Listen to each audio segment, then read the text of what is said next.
Hi everyone, and welcome back as I start my reviews of the Third Doctor, played by John Pertwee. My reviews of the DVDs that I own of the Third Doctor. There's going to be more reviews of the Third Doctor than there was of the first and second Doctors. So yeah, here we are in the colour era of Doctor Who. Yeah, so this is going to be interesting. I grew up on the back era of John Pertwee's Doctor, watching them for the first time round. Obviously, I saw more of them probably the second time round, a bit later on. So, okay, it's his first story, obviously. It's a 4-part story, the colour era. Did I mention that? Spearhead from space. Now, as before, I'm not going to go into great depth about the storyline. It's just my general observation of the story and what I thought of the story. So basically, what it is the Doctor has been exiled on the Earth by the Time Lords, and mysterious meteorites have started landing.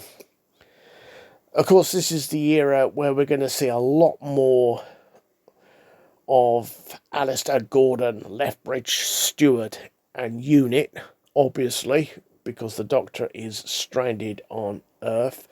I like the interview he does with Liz Shaw. It's quite an amusing scene, that the band going backwards and forwards, and of course Liz Shaw will become the Third Doctor's first companion. She's a completely different from all companions of the past because Liz Shaw is a scientist. So she's completely different caliber. Yeah.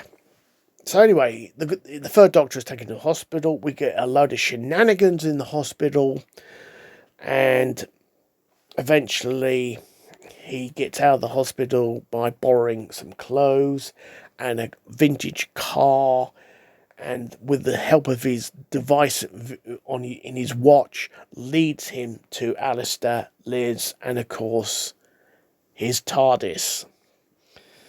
Yeah, and he says he'll help out, but of course he doesn't want to help out. He just wants to scarper, and he gets the key to the TARDIS.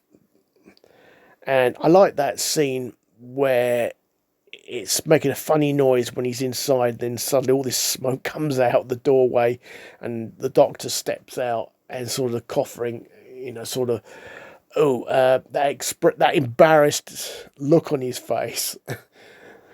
And then it sort of changes to the Time Lords. They've done it to me. They've exiled me. I'm not happy about this. And so, yes, he works with Unit to uncover this mysterious shower of meteorites, which obviously are not actual meteorites. They are an alien intelligence. And all this leads to a plastics factory producing some very deadly mannequins. Now, one of these is seen walking around, called an Auton. Now, the chief villain in this is Channing. He's one who's in control. I wouldn't say he was the number one, but he's the one who's getting all the nesting consciousness together. And it all leads up, obviously, to a nesting takeover of the world.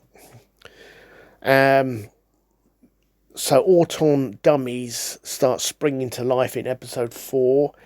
That is an absolute classic scene where they come to life. They're coming out the shop windows. Like that, granted, you don't see them actually come out the shop windows, and they start going around shooting people left, right, and centre.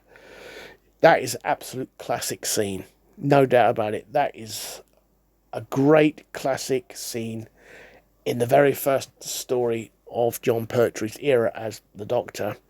I like the bit when he confronts Channing. You know, Channing sort of recognises, yes, you're an alien intelligence, but you're nowhere near the level of the Nestine. And of course, well, yeah,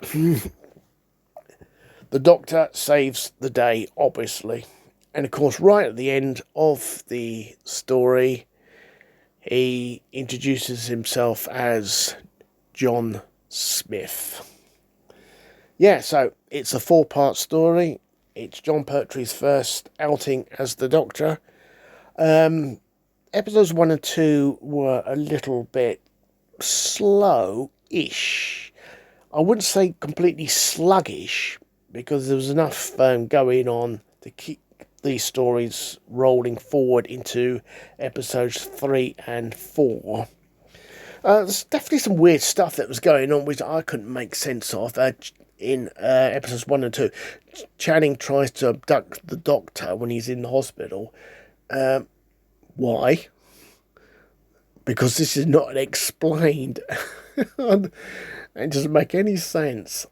And something else I noticed, Hibbert's office in the plastics factory. Now just watch that general area of Hibbert's office, people going in and out. There's something doesn't look quite right to me. I'm not going to say. You work it out for yourselves.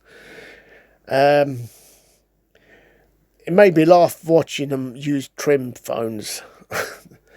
That places it, definitely. Yes, this was definitely the 1970s, the trim phones. I remember the trim phones. My parents had a trim phone when I was growing up. So that was quite funny, that. Yeah. Some very other things that are a bit unusual, like the radar operator right at the start of the episode 1. He seemed to be sweating quite heavily. I think somebody should turn down the heating in that room.